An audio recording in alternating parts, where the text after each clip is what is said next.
হয় নমস্কাৰ অসমৰ বাটেঘাটে চেনেললৈকে আপোনালোকক স্বাগতম জনাইছোঁ। আজি আপোনালোকক দেখুৱাম মংগলদৈৰ পৰিৱেশ।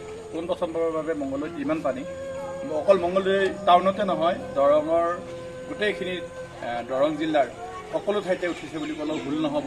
কাৰণ বিভিন্ন ঠাইত পশ্চিম দিশলৈকে যদি যায় আপোনালোকে, পশ্চিম দিশত ননৈ নদীয়ে কাল ৰূপ ধাৰণ কৰিছে। তাত 5টা মাথাউৰিত 5 ঠাইত ভাঙিছে। ভাঙাৰ ফলত বিভিন্ন ঠাইত বানপানীৰ পৰিৱেশৰ সৃষ্টি হৈছে। গতিকে মই ভিডিঅ'টোৰ জৰিয়তে আপোনালোকক গোটেই পৰিৱেশ দেখুৱাবলৈ চেষ্টা কৰিম। যিখিনি মই কভাৰ কৰিব পাৰিছোঁ ভিডিঅ'ৰ জৰিয়তে বিভিন্ন ঠাইৰ পৰিৱেশ দেখুৱাবলৈ চেষ্টা কৰিম। এতিয়া মই শ্মশানলৈকে যাই মঙলদৈ শ্মশানলৈকে যায়। গতিকে মঙলদৈ শ্মশানৰ এটা গলিৰ ভিতৰত মই এই ভিডিঅ'খিনি বনাইছোঁ। গতিকে মঙলদৈ টাউনৰ পৰিৱেশখিনি দেখুৱাবলৈ আপোনালোকক চেষ্টা কৰিম।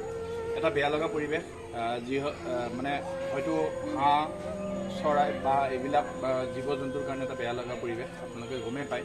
আৰু ব্যৱসায়ীখিনিৰ কাৰণেও এটা বেয়া লগা পৰিৱেশ। হঠাতে আহি পানীটো গুদামৰ ভিতৰত বা তেনেকুৱা পৰ্যায়ত সোমাই গৈছে।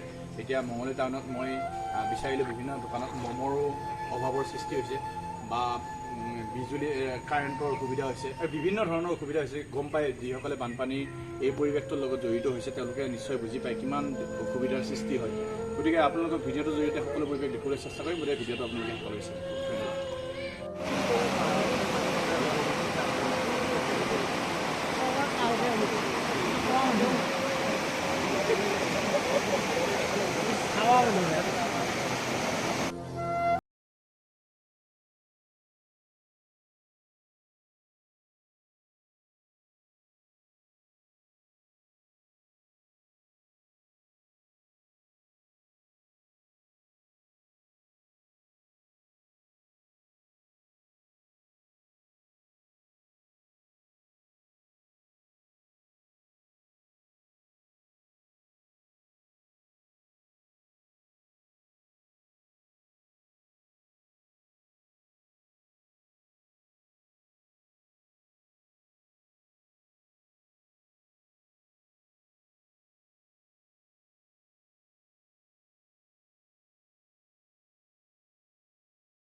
ভিতৰতে যেতিয়া এটা নদীয়ে, এনেকুৱা নহয় যে সেইটো নদীয়ে আমাৰ দৰং জিলাৰ নদী, সেনেকুৱাও নহয়।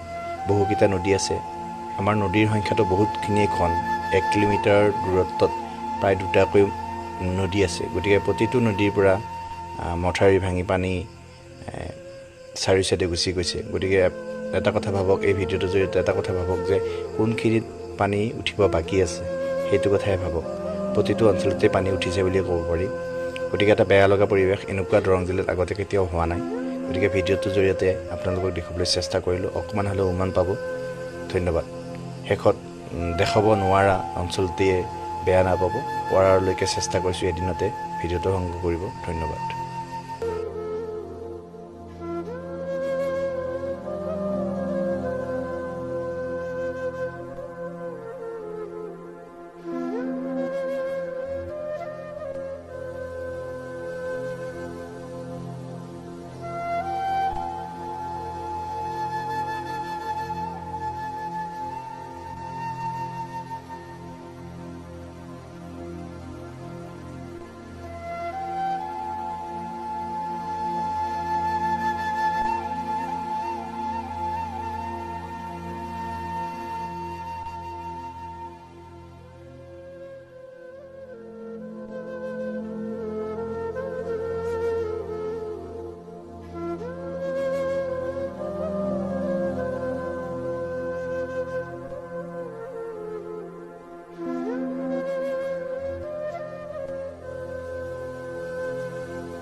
চহৰত এয়া প্ৰথমবাৰৰ বাবে ইমান দেখিবলৈ পাইছোঁ আৰু দৰং জিলাৰ প্ৰতিটো প্ৰান্তৰ ভিডিঅ' মই আপোনালোকক দেখুৱাবলৈ চেষ্টা কৰিম এই ভিডিঅ'টোত।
মই যাওঁতে এইটোত পানী দেখা নাছিলোঁ, আমাৰ প্ৰায় আধা ঘণ্টামান হৈছে।